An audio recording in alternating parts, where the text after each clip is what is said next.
Hi, my name is Richard Pennycook and welcome to Export Kit. In this example, I will be demonstrating how you can convert your internal code tags along with your custom CSS, JavaScript, PHP frameworks into an extension for Export Kit. So basically, you're going to create a plugin for Export Kit. So this is very simple and I'm just going to get started right away. The first thing we want to do is, because this is the code that we're using, it's encapsulated in our code tag, I'm just going to copy the entire text simply because we're going to need to reuse this later on. Now, if we go to our web templates folder, and this can be found under users, your username, Export Kit, FTML data, web templates. You'll see here that, and this is dependent upon if you've installed our default templates, we have two that are preset for our email and Google Maps. What we're going to do is we're going to now create a brand new template, and for argument's sake, we're going to call this CSS Spinner, simply because that's what we're creating. Now, a rule of thumb when you're creating web templates is that you must create a file with the exact same name as the actual template name. This will cause it to, if you don't do that, it will not render correctly. So what we can do is call this CSS Spinner. And we're using CSS purely, and this is based upon the actual PSD file that we had previously. So the next step that we want to do is just basically open up your text editor of choice. I'm using Sublime here. And what we're going to do is we're just going to actually load the CSS file. Now you'll see that it's blank. This is because we just created a new file. But what we want to do is paste the text that we copied from our PSD. Now the important steps that we have to do is remove the style tags. This is only required for a code element inside our PSD. But because this is a separate CSS file, that's not required.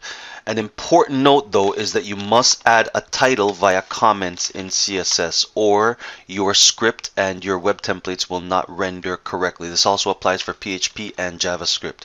So we're calling it Spinner, so let's call it CSS Spinner. Now, if we were to use this as is, what would happen is that we can now incorporate this in any project where we can add a spinner and it will use the properties that are set in our CSS file. But for modular purposes, what we want to do is we want to be able to change this per project. So as we're exporting, we want to be able to modify these properties depending upon our actual specific requirements. So what we can do is we can use script tag for this. So we're going to change, let's add a tag for duration. Let's give it a default value of 4000 ms. Let's add a tag for, actually, before we do the iteration count, an important thing when we're copying the tags, and this is because we're reusing properties, we do not need to reset the actual default property. We only need to copy the tag itself, and Export Kit will now reuse this value wherever required. So you can see here for duration, we're just basically going to mimic duration where it's located. The next step is the iteration count.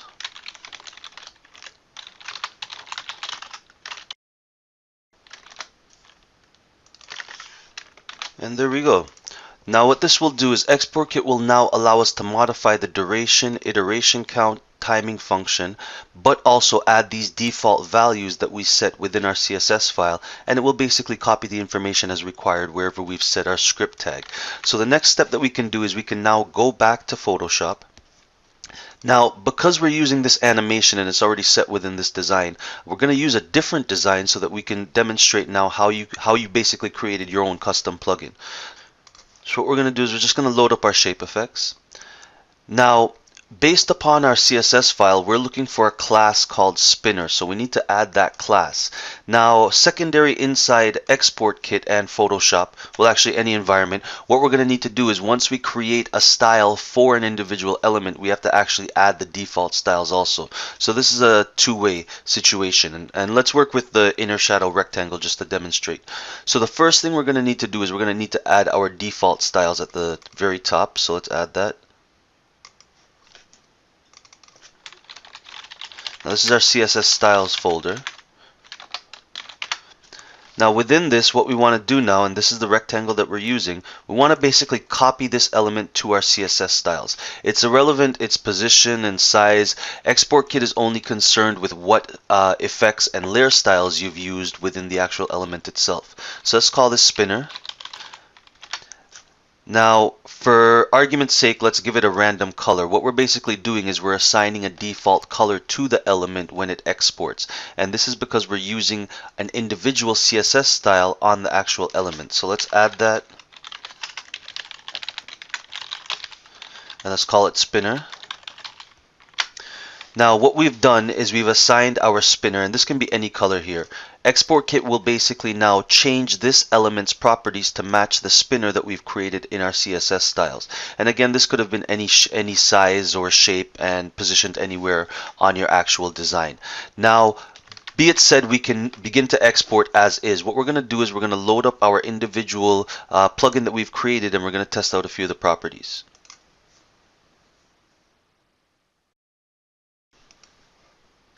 Okay, so once we have the plugin loaded, what we can do is navigate to our exports panel, and we're going to select HTML5.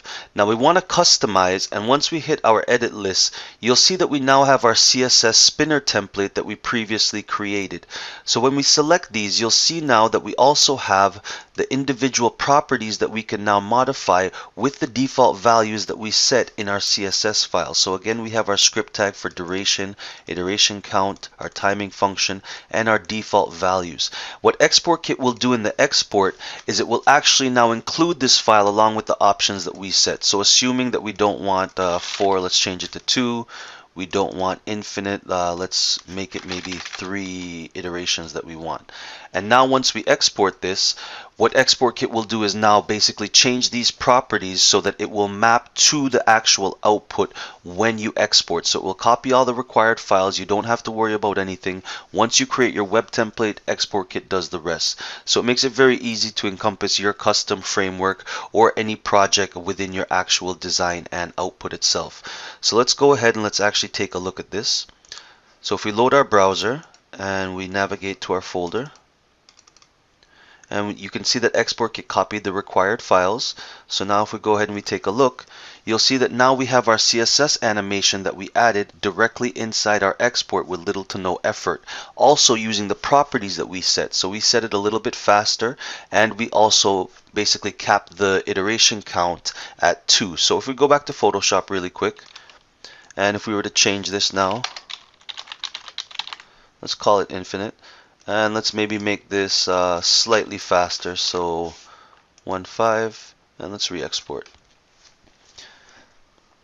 Now for the purpose of just simply getting to it, we're just going to skip this part. And now once our export is complete, we can just simply refresh the page. You'll see that it's much faster, but simply because we changed the properties, this will never stop. We made it infinite. So you'll see that it's very simple to add your custom framework for CSS, for JavaScript, for HTML, for PHP, basically anything that you need directly inside Export Kit so that your project is compiled, basically complete. So you'll have all the functionality that you require directly from design.